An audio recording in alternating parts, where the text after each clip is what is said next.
Yes, titingnan po natin ang box na to. Christmas. Ano to? Basta Christmas. Galing to sa pamangkin ko. So, galing sa office nila, sa company nila. Ito binigay. Ganda, ang ganda ng lagayan. So, ang laman ay macaroni na 20 grams lang. And then, Oreo.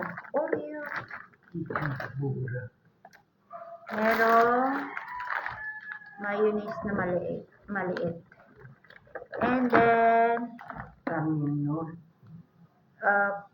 fruit cocktail. And then, corn beef. Marami na kaming corn beef sa loob. May luncheon meat. Bawal po to sa amin. Kaya, ibibigay nila sa kapitbahay. Sa kapitbahay ito mapupunta kasi bawal ang luncheon meat. Walang kumakain ito sa amin. Tsaka, century tuna.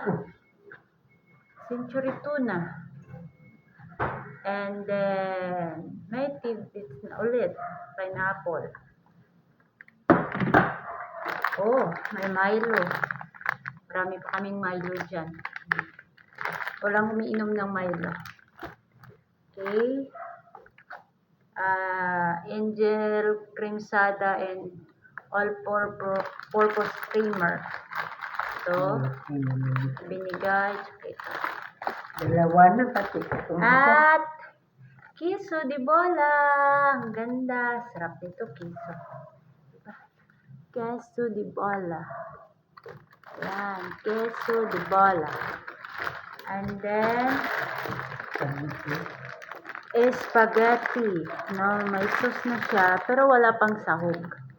Ito ang binigay sa kanya. So, yun ang dala-dala na mabigat. Tinatanong ni mother kung ano ang laman ng bakit sobrang bigat ng dala niya. Kasi mabigat talaga. Ito pamimigay. Si mama kahapon nakatanggap sa kay Mayor ng dito. May ham din siya doon. Kaso, ibinigay din niya. Kasi, hindi naman kami kumakain nun. Ngayon, babalik natin. Pero kami, meron na kami nabibili na, may stock na kami dyan. Ano ka, Pasko?